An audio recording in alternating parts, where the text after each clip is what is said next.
Oh, were you? Oh my. Okay.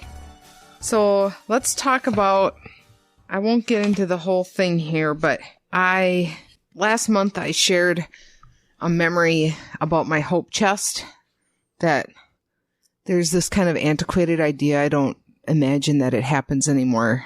I'm probably one of the last generations of kids whose parents even thought of something like this, but it was like the idea was to have a chest of some kind, a trunk or something filled. You would slowly over time collect things that your daughter would someday then use when she got married. Like, oh, I'll put these things in here. And so as an adult, I kind of had always been aware that this thing existed, and my parents just then used my hope chest as a place to put plants on in their house.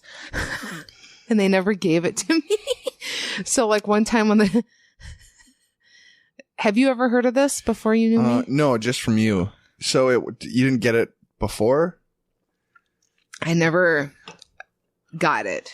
And so it's all wedding stuff. Is there specific like thing? Is it like a veil and a bouquet? Like specific things that like, no, these are things you will use in the wedding. It's more like things you will use in your life. Ah, okay. Yeah. So one time I had the kids over there when they were probably 4 years old. And I was like, what's in this thing, this trunk that you guys use? And my mom's like, well, that's your hope chest. I just never finished it, never finished putting things in it. But I had been collecting things for you. And I was like, oh, well, let's see what's in there. What was in there is that small Mount Rushmore collector's plate. If you see it up there somewhere, it's a white. From when my grandparents went to Mount Rushmore, like in the 70s. Okay, so it sounds like she was kind of winging it anyway, in terms of what she put in the chest. Yeah, a dented little metal serving tray with flowers on it. Some measuring cups from like the 70s.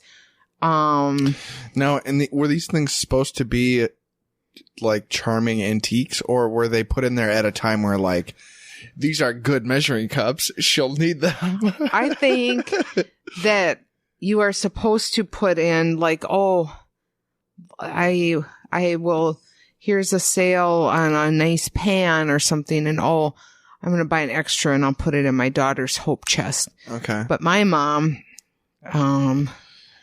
always putting a lot of care and intention into my upbringing, I think just put garbage in there. Like things like a dented like tray. It was just as big as a small, like a book, you know, like a hardcover book with a big dent in it. I mean, just things that seem very... like 3 cinnamon rolls on it, but they would all like roll towards the center. It was just this really careless combination of things. And I know there was a few others that I just have forgotten off the list. So I just left it there. I didn't ever, because she didn't want me you to take it. Well, she didn't want me to take it. Okay. Because she was using it as a flower stand. Yeah. Anyway, Emily Post has a section about the hope chest. It's sometimes called a trousseau, TROUSSEAUX. So they used to be quite extravagant back in the day. Okay. At present, the extravagant trousseau of yesterday's daughters of the very wealthy are dwindling to items of actual requirement. Household linens enough to run an enormous house and for a lifetime are a thing of the past. Few modern linen closets would hold them. The well-appointed house of today's bride will be adequately equipped to start married life with the following items, but she will wish to add to them as her family and household expand. Bed linen. Amounts are for each bed. 6 sheets for master bed, 4 sheets for guest bed, 4 pillowcases for each single bed, 8 for double bed, 1 blanket cover, washable silk or drip dry cotton, 2 quilted mattress pads, 1 lightweight wool blanket for summer, 1 electric blanket, dual control for double bed, or 2 heavyweight wool or wool blend blankets, 1 comforter for winter, preferably eiderdown, 1 bedspread. Is this eiderdown? Oh, okay. I thought you loved me. Bath linens. Quantities are for each bathroom. 6 large towels, 6 small, 6 washcloths to match. These are all to match. 6 guest towels, 1 shower curtain, 2 bath mats, kitchen, 8 sturdy dish towels. I prefer terry cloth to linen. 6 dishcloths or 2 sponges, 4 pot holders. Small bath towels and washcloths are needed for a maid who comes in by the day. Remember that terry cloth towels are very practical because they show only soil. Huck towels rumple the moment they are used. All of this plus table linen. 1 damask tablecloth, white or pastel color, 3.5 yards long. If you ever plan to give a dinner for as many as 12 seated at one table, or 2.5 to 3 yards long to fit a smaller table. 12 napkins to match. 2 or 3 1.5 square linen tablecloths for bridge tables. Matching napkins are optional. 1 or 2 sets of linen placemats with matching napkins. 12 linen or cotton napkins in a neutral color. 1 set 4 to 6 plastic mats with smooth hard surface or treated paper mats for everyday use. 1 set 6 or 8 plastic straw or any attractive mats of a more elaborate design for use at informal parties. Optional but very useful. Large monogrammed paper napkins. Very useful. Cocktail napkins, paper or cloth. These are offensive numbers. Oh. Especially considering that, like, these are your starter numbers, and you'll wish to expand on them. There is... You just turned a page over. There are 2 pages, front and back. So 4 pages of dishes that you should just have. That shouldn't be included in the trousseau. But I am just stressed out looking at this. I mean, it's silver, it's china, it's things like sugar tongs, butter server, cake knife, pie server, monogram the silver. Oh my God, can we have monogrammed silverware someday? Yeah, as long as it's heavy. Yeah, that's. I'm really judgmental on silverware. Don't you ever eat somewhere and it's like, oh my God, it's a little too light, and you're like, what is? Yeah. I guess I should have realized this earlier, but I think Emily Post writes for a specific class of wealth. Yeah, I mean, I guess etiquette for the working class Emily Post would be like, you know, just dig your shit out of the ground and just be happy if you get a fire going. Well, yeah, but you know, when this was written, it was a different time wage-wise, right? I mean, I don't know. Wealth and not wealth. Yes, but she was wistfully looking back on the days of old trousseaus where it would fill an enormous mansion, like linens that would last the rest of your life. Are no longer a thing. Like, so this is what you have at a minimum. Modern woman with her 8 sheets. Yeah, it's just... Anyway, we are Cool and Unusual Punishment. We are a weekly therapy session and marriage counseling etiquette podcast.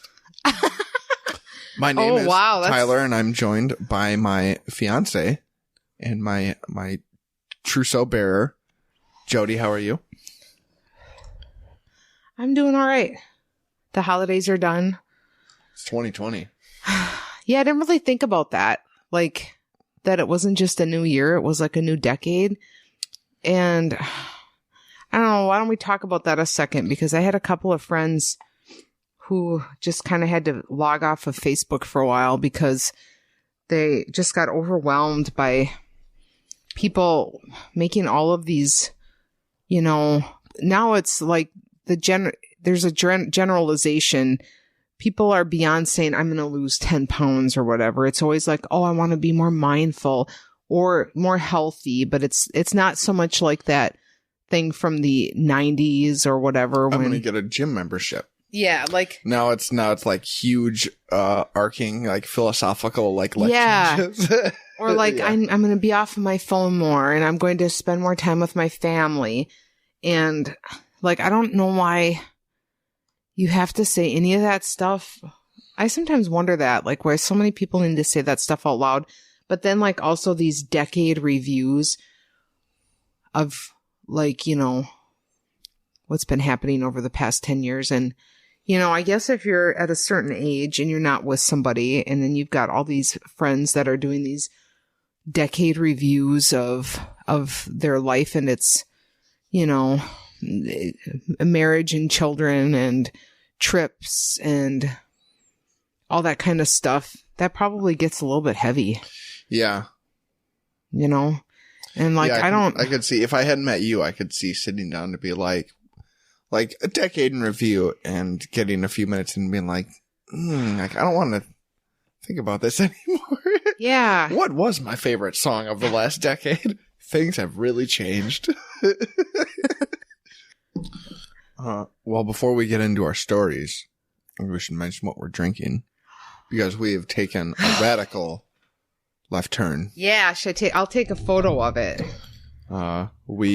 You entered, I'll let you look at we had gone to the liquor store to get our weekly whiskey. We passed by a guy giving samples of flavored vodka, and you called me over. Yeah. Yeah, he, to put it into context, you were buying whiskey and some wine as a gift, and I was going to go and buy some buns. And so I exited the liquor department to go and do that. And as I went by, he stops me and asks me if I want to try this flavored vodka. And I was like, we were on our way to a family holiday type thing. So I was like, well, I'd definitely like to have a little vodka before I do that. And so he lets me pick out one, and there's like a lime one and a prickly pear or whatever. And it's this brand, Western Sun. And I believe he's from Minnesota, but this is a Texas product. And he was explaining to me, this is the blueberry flavored, Piney Woods blueberry. And he was explaining to me why it was better, because of course everybody has something that's better, but their deal is that it's all natural flavors. So like Stoli, for example, has a lot of flavored vodkas, but they're all artificially flavored. So like these, they use real fruits and stuff like that for it. Yeah. If you ask me about flavored vodka, the only thing I'd ever think of is UV. Yeah. First of all, I would not be like, I would not consider the possibility that there are natural flavors in UV vodkas. Also, like the idea of like UV vodka is like bad it's like, oh, it tastes like vodka, and there's another unpleasant taste in here too. Like they're not, but anyway, the point is this vodka is really, really tasty. It is. So we're drinking blueberry vodka tonight. Yeah, and I know that clear vodkas are supposed to be better for you, calorically speaking. So anyway, this was at the family fair, which used to be the Gordy's on the lake. Mm-hmm.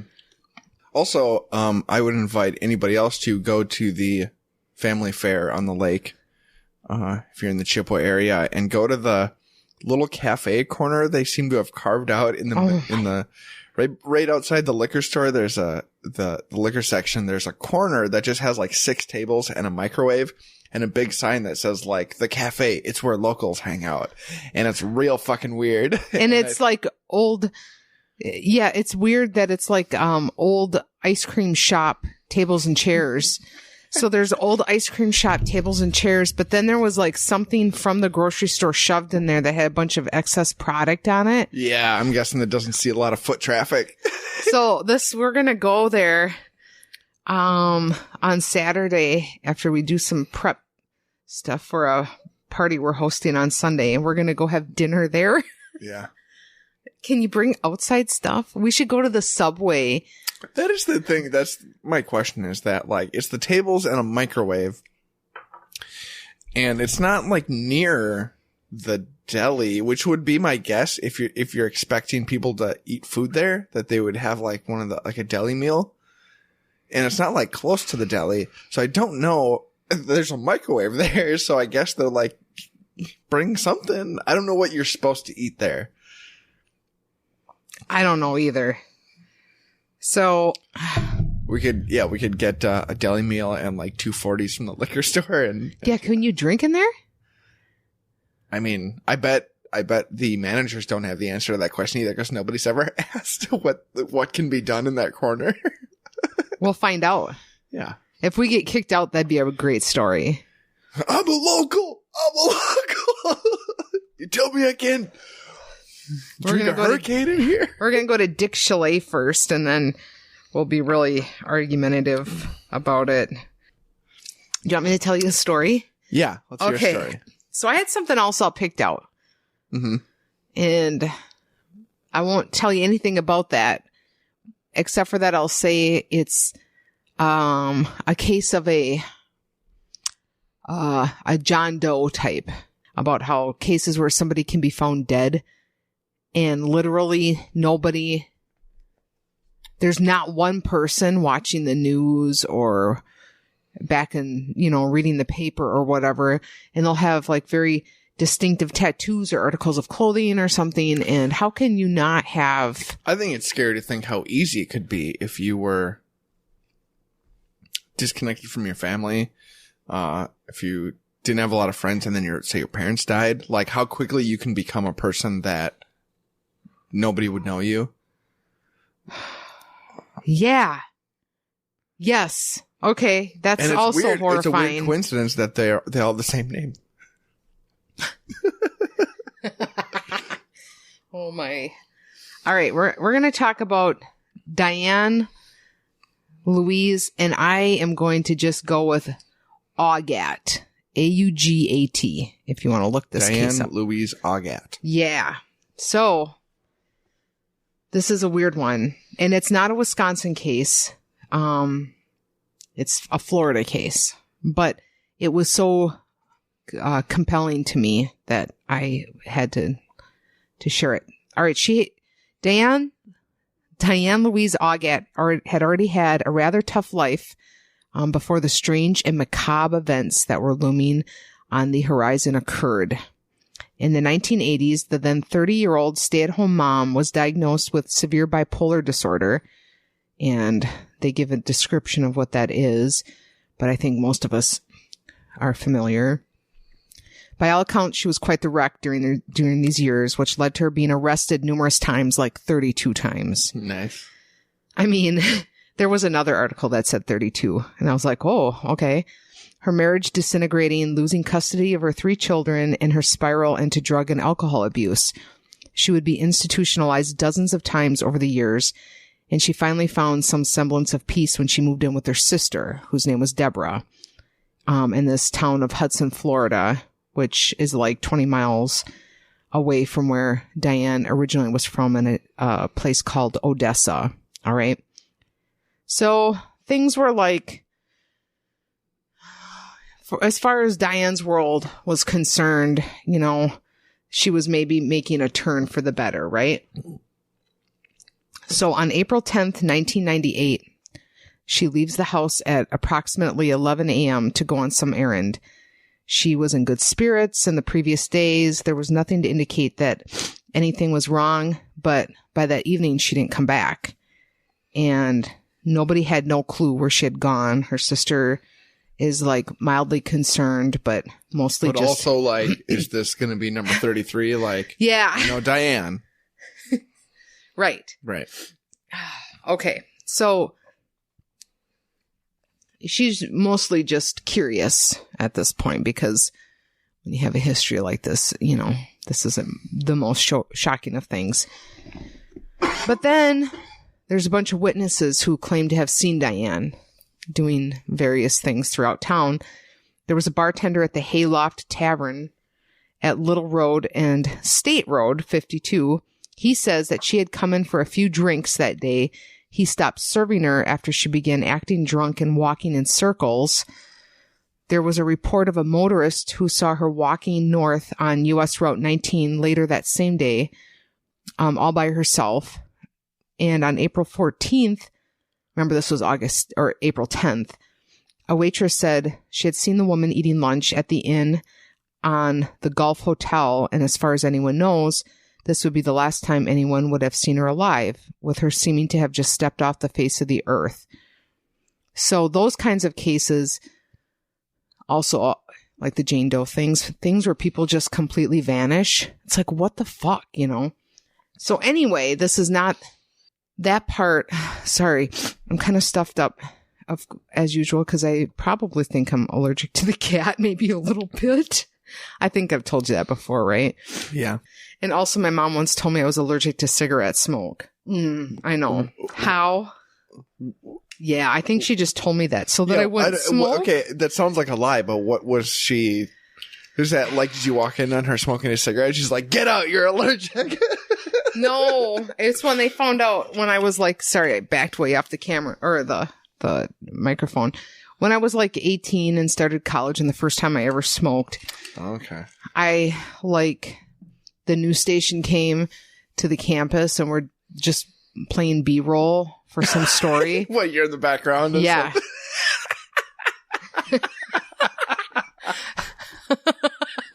And so my mom calls me and she's like, I saw you on the news. And I was like, what? She's like, there was a story about on campus and you're in the background, like laying on the grass, smoking cigarettes with your friends. And she's like, a doctor once said you're allergic to cigarette smoke. That is wild. I also like that I don't know what this B-roll looks like, but it just sounds like a portrait of a college girl, like just laying on the campus quad, smoking cigarettes with your friends. Yeah, and like talking about changing the system. You know that your doctor said you were allergic to class warfare. Anyway, so back to Diane.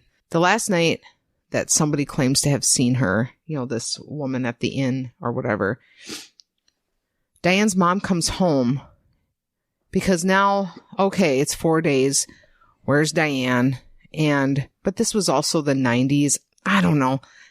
I think we will discover there's not a formal missing persons report done yet. Her mom gets this voicemail on her answering machine, okay?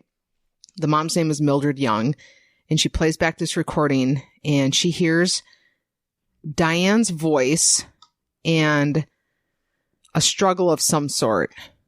There's a struggle, and then Diane's voice comes out clearly, and she's yelling, help, help, let me out, which is answered by a gruff voice commanding, hey, gimme that, before the line goes dead. A look at now, this next part's also puzzling, okay? So there's caller ID on the phone, right? And it comes across as being from a place called Starlight. So in Odessa, where Diane's from originally. They call the number back. There's no one that picks up. Weirdly, when authorities investigated this lead, they would find no business called Starlight in Odessa, although there were 6 establishments with that name within a 45-mile radius. That's weird. Yeah. However, detectives working the case were never able to trace exactly where the call had come from. Do you think that's a sign of the times? Doesn't that feel like, huh? I mean, I guess. I don't know what they would do today if, you call the number back that the caller ID brought up. If it's not that, then I don't know. Just go to other Starlights. Starlight Diner, the Starlight Restaurant. I mean... Starlight Movie Theater, of course. Yeah. Starlight Auto Repair. Starlight VHS Rental. It's 1998. Yeah. Oh, come on now. VHS Rental. Maybe like 1988. If my parents bought me a laptop to go to college with, there definitely were DVD players. But, Okay. I see where you're going with it. Trying to think if we had The Matrix on VHS. Well, your family had a very interesting collection of VHS videos. Yeah. Oh, like you just seem to remember, your face looks confused. You seem to just have like a lot of like the seconds of things. Yeah. Yeah. I don't know. I mean, my mom was kind of like that too, but she would just buy stuff at garage sales, and they're still all down in the basement as far as I know. Yeah. Did you know there was a Back to the Future before Back to the Future 2? I didn't find that out for 15 years. Like, to have seen Back to the Future 2 first is really bizarre. There's a whole section that directly references the first movie that right over my head. Oh my God. So that call is the last lead, which is really a weird. Yeah. It's pretty scary. So then there's another lead on the 15th, all right, of April, when a woman walking along that US 19, remember there had been a report on the day Diane went missing. One of them said they had seen her walking by herself on this highway. Mm-hmm. She discovers a severed finger just lying there in the dust and dirt by the side of the road. And listen to this. At the time, the woman just let it lie. But the next day, her boyfriend went back to retrieve it after hearing about it from his girlfriend, and he thought it might be important. That's a total, like, boyfriend thing. Like, they're just laying in bed. He's like, baby, but what about... Who do you think the finger belongs to? Baby, just go to sleep. Someone's out there with 4 fingers, and it's like, we're doing nothing. Who would just be like, I was walking, and I saw a finger. Well, did you grab it? No, I just let it lie. Like, who would just not... What are you... Honey, it's 3 a.m. What are you putting your pants on for? I gotta get that finger. Well... Look, if you're not gonna get the finger, I'm gonna get the finger. He called the cops to get the finger. Smart guy.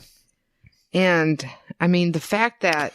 Listen, there's something you need to know. On Highway 19, there's a finger that's been let lie.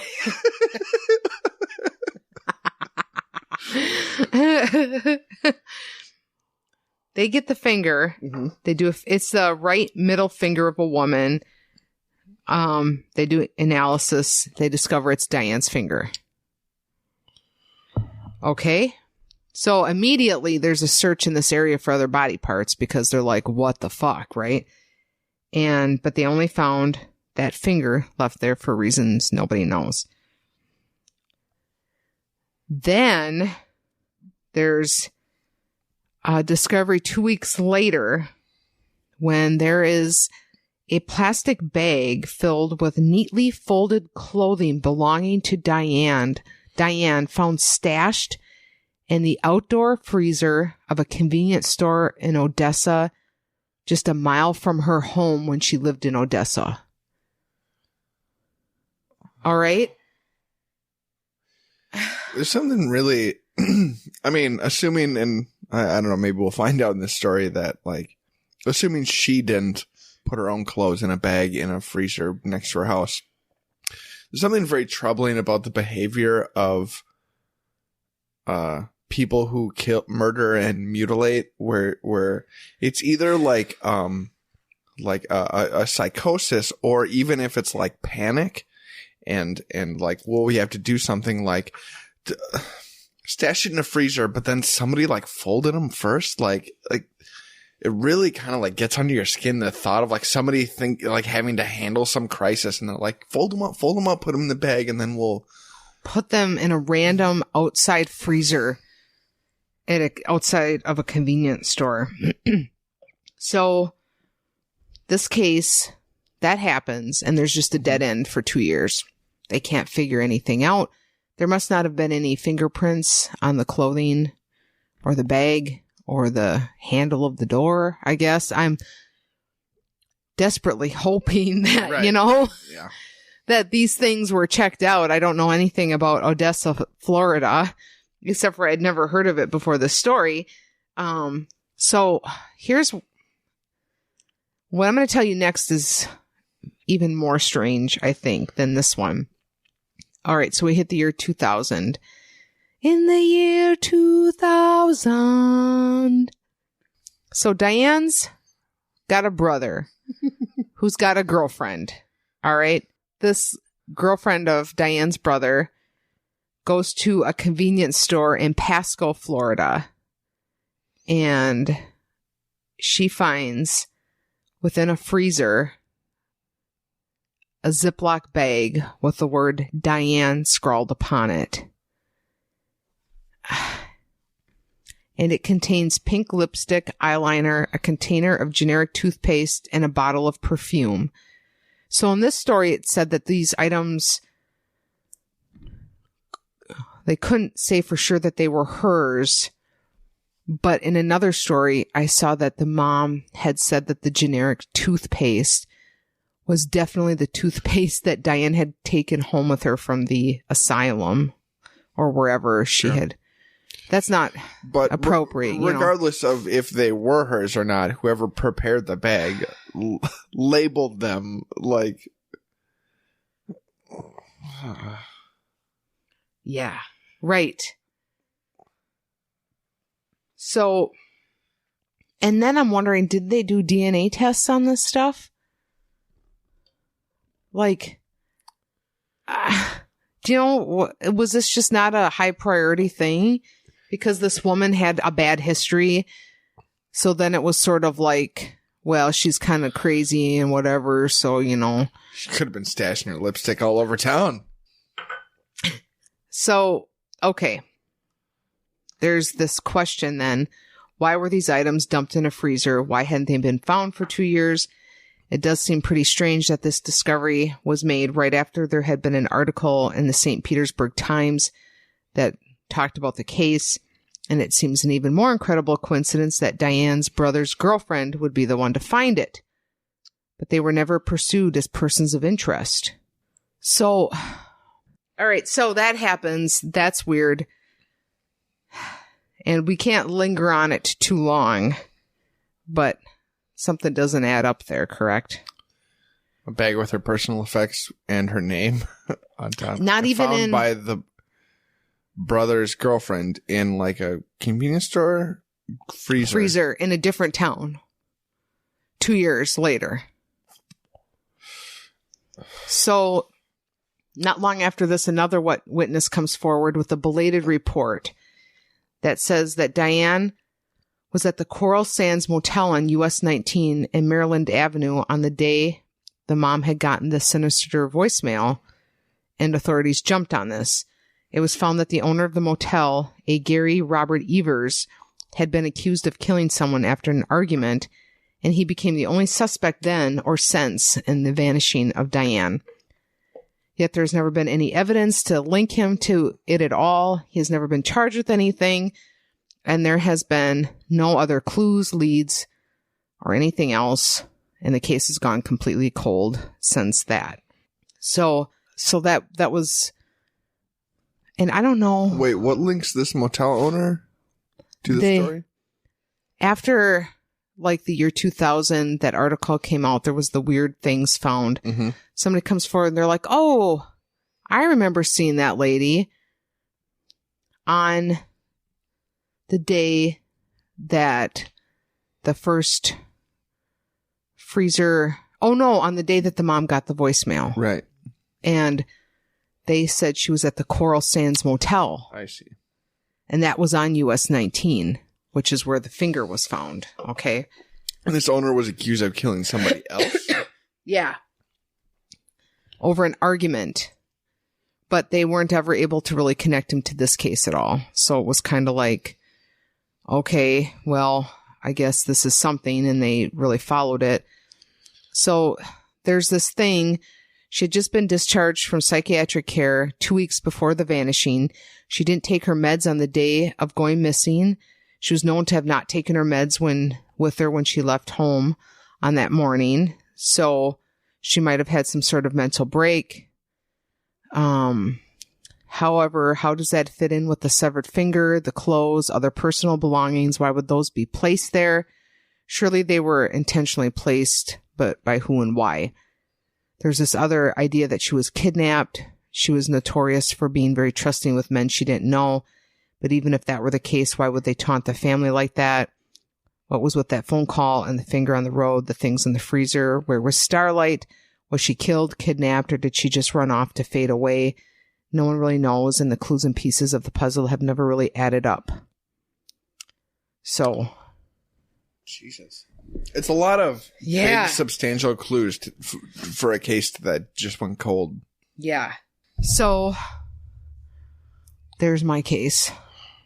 There's something, when I read it, I was like, this is so oddly unsettling to me that I had to bump it, because sometimes you read cases and they can be missing persons cases, but there's so many things that makes me think like there should be a way to figure this out. You have a phone number. Yeah, it seems like you have a lot of evidence that a bunch of things that should have DNA on them. And like around the year 2000, like it's not like the 80s where like Right. I don't know, DNA testing, we're all kind of fucking around. Like they should have. Yeah, it was more or less just saving things for a time when you were hopeful. Yeah. But like the OJ case had happened, I mean. Well, the glove didn't fit. Glove doesn't fit. You got to acquit.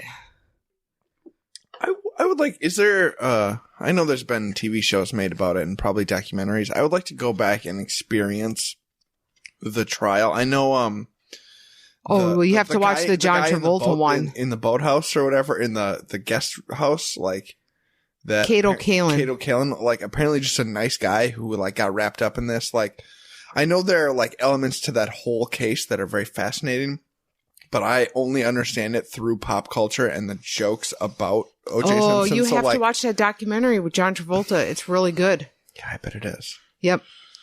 I'm going to do the O.J. Simpson case next week for fellow millennials who didn't get to experience it. Oh, my God. Okay. I have a story for you. It's about a man named Richard Parker. And to start, I want to tell you about something known as the custom of the sea.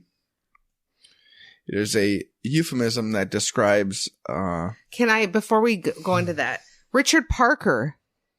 You might... Life of Pi. That's correct. That is kind of tangentially related, and I will tell you why.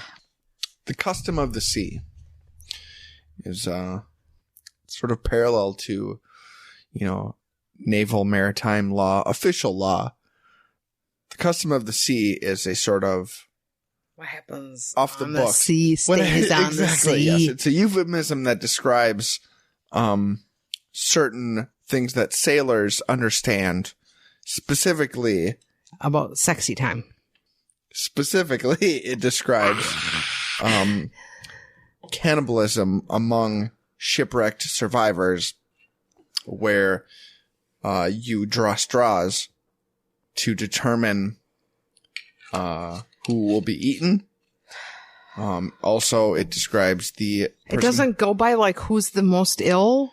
I mean, gross. Maybe you don't want to eat a sickie. That will come up. But assuming a group of survivors, all things being equal, you draw straws. The second shortest straw is the person who will be the butcher. And it is a way to equalize everything and make everything fair, the needs of the many, etc., etc. This is actually a philosophy that goes back quite a long time. In ancient Rome, cannibalism and murder were actually permitted under instances of necessity. The actual maxim in Roman law was, quote, that from necessity springs privileges upon private rights. These are a bunch of libertarians. So I want to tell you about Richard Parker. And the story starts in 1883. A wealthy lawyer from Australia, his name is John Henry Wants. He wants to buy a yacht. As all rich men do. It's a tale that goes back centuries. Uh-huh. He wants a big old boat because he's very rich. So he travels to England and he's in the market for a yacht. And he finds one. It's a 16-year-old yacht. It's a 52-foot inshore cruiser named the Mignonette. Mignonette. So he buys it, but he's not actually a sailor himself. Oh, we got a visual. He's not actually a sailor himself. So what he does is, while he's in England, he hires a captain and he pays him the equivalent of $30,000 in today's U.S. dollars, with the instructions to have the ship repaired and to hire a crew and to sail it back to Australia for him. Oh, that happens these days. People go out and get cars for dealerships and drive them back. So on May 19th of 1884, the Mignonette set sail from England to Sydney with a crew of 4 people. The captain, Tom Dudley, Edwin Stevens, Edmund Brooks, and a 17-year-old cabin boy by the name of Richard Parker. He's an inexperienced sailor, but he's looking to get his foot in the door. He's trying to become a cabin man. I mean, you know that he didn't know that was coming, right? No, I didn't. God, I love you. So they set sail. May 19th of 1884. For the first month, everything's going pretty well. But then, about a month later, July 5th, they are sailing around the Cape of Good Hope, which is the southern tip of Africa. They run into some stormy weather. Is that anywhere near the Panama Canal? It's on the same planet. This storm was not particularly noteworthy. Any seasoned captain on a decent ship would be able to handle it. But this ship was not particularly sturdy. Well repaired. It wasn't very sturdy. In fact, it was when I describe it as an inland yacht, that means it's not actually made for long voyages. Oh dear. What happens is that holes start developing in the hull, and it starts to sink. It starts to take on water. So the captain quickly orders the 13-foot lifeboat to be lowered. And in their scramble, these four men going for the lifeboat, they don't really have time to take inventory and plan ahead. But they get onto the lifeboat, and the Mignonette sinks in only 5 minutes. And these 4 men are in the lifeboat, and they with a tiger. No tiger. They escape with their lives, and what they get away. The Mignonette sinks. And that first night, they don't really get a chance to get their bearings, because the first night they're actually fighting off sharks with their oars that are attacking the boat. But they survive that, and the sun comes up, and so they take stock of their supplies. They have managed to bring along some navigational equipment, 2 tins of turnips, and no fresh water. Oh, God. So this is what a depressing bunch of stuff to find. The navigational stuff is great, minus the fact you're never going to live to probably use it. And I do have a picture of the lifeboat. So, oh my God! They ration the food. The turnips. Dudley keeps the first tin of turnips until July 7th. That's 2 days after the ship goes down, when its 5 pieces were shared among the men to last for 2 days. Around July 9th, Brooks spots a turtle, which Stevens drags on board. The crew were resolutely avoiding drinking seawater, of course. They were sailors. They know not to. And though they devoured the turtle, they even went as far as they split up the meat, and they even ate the bones. But they did not drink its blood because it became contaminated with seawater. The turtle yielded about 3 pounds of meat each. So with the turtle and the second tin of turnips, the food lasted until July 15th. That's 10 days after the ship's gone down. The crew consistently failed to catch any rainwater, but by July 13th, with no other source of fluid, they began to drink their own urine. It was reported that it was probably around July 20th that Richard Parker, the cabin boy, became ill, probably through drinking seawater at night while everyone slept. Oh, Richard. How old was he, though? 17. He was just a little cabin boy. He's a small cabin boy. So at this point, around the 20th, this is 15 days, 2 weeks after, 2 weeks in the lifeboat. They're out of food. They have no water. The time has come to discuss the custom of the sea. Oh, no. The captain, Tom Dudley, is the first one to suggest it. And while the others were reluctant, they debate it as an option. Parker, of course, was likely too sick to say much, but the first mate, Edwin Stevens, seemed to agree with the captain. And Edwin Brooks, the third guy, seemed to resist the idea. But on their 19th day adrift, and over a week since their last bite of food, Captain Dudley told the others that if they saw no vessel in the next 24 hours, they should kill Parker, who was already nearly dead. There would be no drawing straws for them this time. Parker wasn't going to survive, but everyone else could be preserved if they did the difficult thing. And they would just eat him raw. Yes. The following day arrived. There was no sign of rescue. Dudley and Stevens were in agreement about what needed to be done, but Brooks refused to participate. After a short prayer, Dudley used his penknife on Parker's throat while Stevens held his legs down. Oh my God. In some varying and confused later accounts of the killing, Parker is said to have murmured, quote, "What? Me?" as he was slain. He was apparently basically in a coma. He was unconscious. He was kind of drifting in and out. So it's kind of questionable whether he woke up long enough to say, "What? Me?" But the three, they fed on his body. They ate his organs. They drank his blood. Eventually they came around to having to eat his flesh as well. And soon after this, a few days after, they also managed to catch some rainwater. Dudley would later describe the scene, quote, "I can assure you I shall never forget the sight of my two unfortunate companions over that ghastly meal. We all was like mad wolves who should get the most, and for men, fathers of children, to commit such a deed, we could not have a right reason." I think I remember this. So 4 days later... I remember what happens when they come back. 4 days later, on July 29th, the crew spots a sail on the horizon. It's the German ship Montezuma.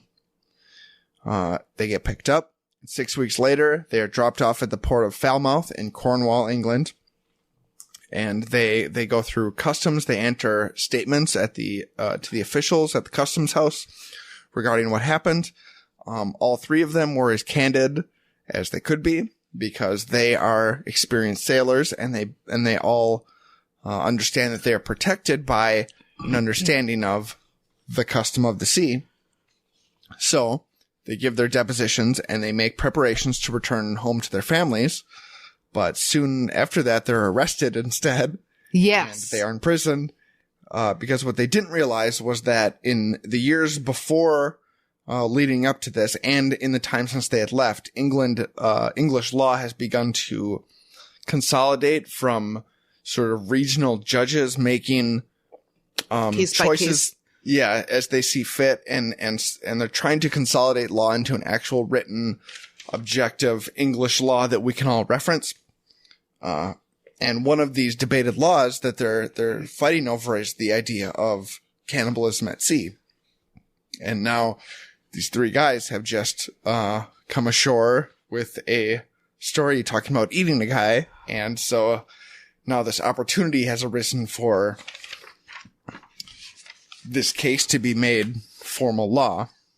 And Brooks, who had refused to take part in the actual murder, and but all eat three the attested guy. to that. He did eat him, but everyone attested to the fact that he didn't want to take part in the murder. He was released, but Dudley and Stevens went to trial under a judge named Baron Huddleston, which is the most 19th century British name I've ever heard in my life. Baron Huddleston is eager to have his name on the first official court decision regarding cannibalism at sea. This is going to be like he's going to etch his name into history with this court case. And so he's a little biased in this case. Despite the fact that the entire town, it's a port town, so like everybody has sailors in the family, everybody understands what these guys did. The whole town is behind these men, including Richard Parker's own brother, a former sailor who shows up and is photographed like shaking hands with the men in his uniform to show support. But the judge knows what he wants, and he runs a very biased trial. To the point where after the trial, when the jury is the day when they come in to deliver the verdict, Huddleston arrives with a pre-written verdict, and he tells the jury, look, it'll be a lot simpler if you just agree with the judge. And they're like, okay. So, oh, no. So the judge sentences them both to death. Oh my God, I don't remember that.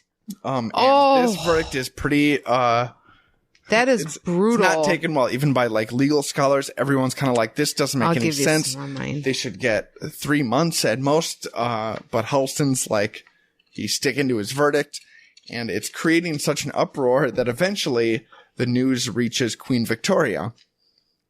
And so Queen Victoria steps in, and she pardons them. She says they need 6 months in prison, and after that, they should be released. Which is what happens.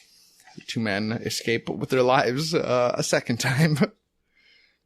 So these events, these 1884 events of the Mignonette and the 4 men on the lifeboat, they left a pretty big footprint on English law and about the understanding of the custom of the sea, and also a pretty big footprint on pop culture. As you mentioned in the book and the film Life of Pi, where a boy is on a lifeboat with a tiger. The tiger's name is Richard Parker. That is a homage to... I did not know that. 17-year-old cabin boy. 17-year-old. Is that what I said? Oh, I thought you said 10. A 10-year-old cabin boy. Boy. There's one other pop culture reference to Richard Parker, and it's in a punk song. It's in Edgar Allan's one novel that he wrote, one full novel. It was called The Narrative of Arthur Gordon Pym of Nantucket.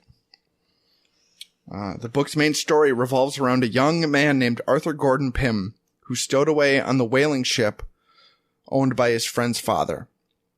The ship's crew mutinies, and the captain is set adrift in a lifeboat along with a few others, but Pym, along with his friend Augustus and another sailor, Dirk, they retake the ship from the mutineers, and they kill all the mutineers except for one, a sailor named Richard.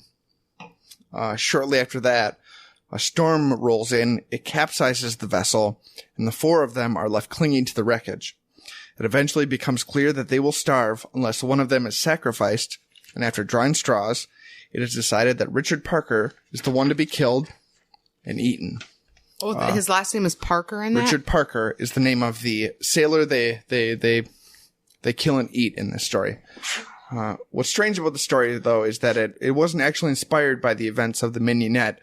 It was written in 1838, 46 years before the real Richard Parker would meet the same fate. Oh, my. Oh. Yeah. Yeah.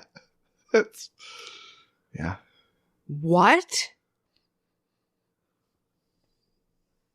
Is that a good book? I never read it. It apparently, it sold well. His fans liked it. Critics kind of lambasted it for being too grisly and too violent. Probably on account of the cannibalism. Wow. Apparently, what are the chances? I don't know. It's fucking wild. And then almost 50 years later, it happens for real. And becomes an enormous, like, staple of, like, English law. And it's Richard Parker. Yeah. And then he becomes a tiger in a movie. Okay. Well, sometimes we were going to talk about a bar we visited. I think I'm going to just briefly... We're close enough to the outro that I have to pee so bad. Oh. Okay. I'm going to talk about a bar that I'm taking Tyler to.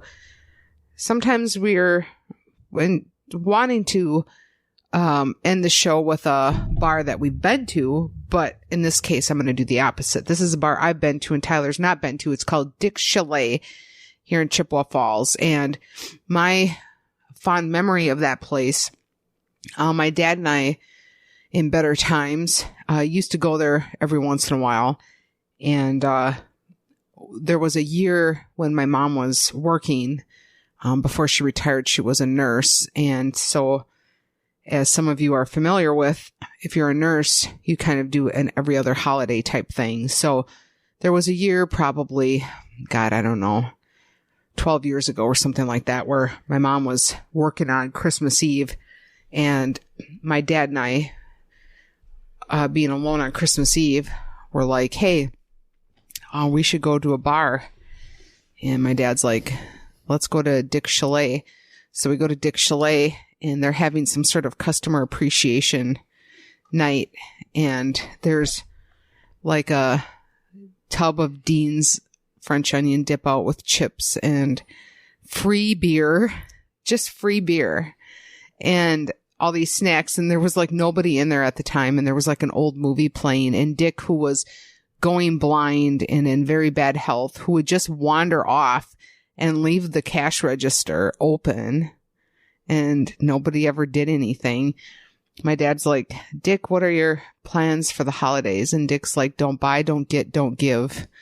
And like just this really sour opinion on stuff. So anyway, there was a time, I don't know, 3 years ago, I don't even remember truly who I was with or why I was back in that bar, but it was discovered that Dick had passed away, and it seemed as though the bar is doing better than it was when he was alive. So when we go and eat our dinner at the family fare, odd locals only corner, we're going to first go to Dick's Chalet, and you'll get to experience, there's some cool old beer memorabilia in there. I seem to remember there was some really cool Budweiser stuff in there, and also a kind of questionable blackface, one of those, you know what I'm talking about? The boy things with the light. They're like holding something in their hands. Okay. Do you know? I don't know specifically what you're talking about. It was like a weird statue. There's a lot of like blackface art stuff that sits right in this time period where like the people who own it are like, no, this was just like they don't. They don't keep it because they like would consider themselves racist. They just think like, no, this is an art piece I've owned for many years. And it gets very awkward when you try to. I know. I've been to antique shops where there's platters of weird. We've seen. I forget where we were at, but anyway, I think that's still there because it was Dick's, and I don't know. Dick was blind, so he didn't see color. So anyway, what do you think the chances are that we can get somebody who's doing grocery shopping in family fare to take our picture in the locals only corner, like we're at an amusement park? Pretty good. Maybe you could pretend to propose to me again in there. Yeah, I'll do that. It's going to be a lot of people. Well, not a lot of people. Whoever's shopping, like, there's going to be some scattered applause because people are there and they feel like they have to, but it's going to be kind of like a sad applause where they're going to be whispering to each other like, oh no. That news could get to the other family fare though. It would be funny if we ended up getting like a news story about us. Well, slow down. In their favorite grocery store. It's my favorite grocery store. I was just in here last week and wandered around for 10 minutes looking for bread. Because I'm in here so often. We always come here to get our potato wedges. Okay, so let's sign off. Thank you so much for listening. This is episode 11 of Cool and Unusual Punishment, but episode 1 of the new decade.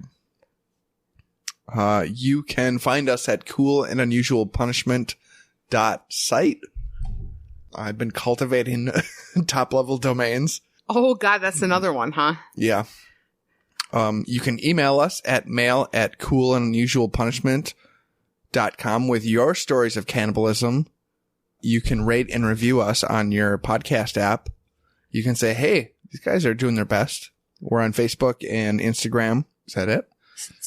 Stay cool. Don't be unusual. Turn over a new leaf in this new decade and find yourself and find balance and cut out the toxic people in your life. Bye. She's already walking away. Bye.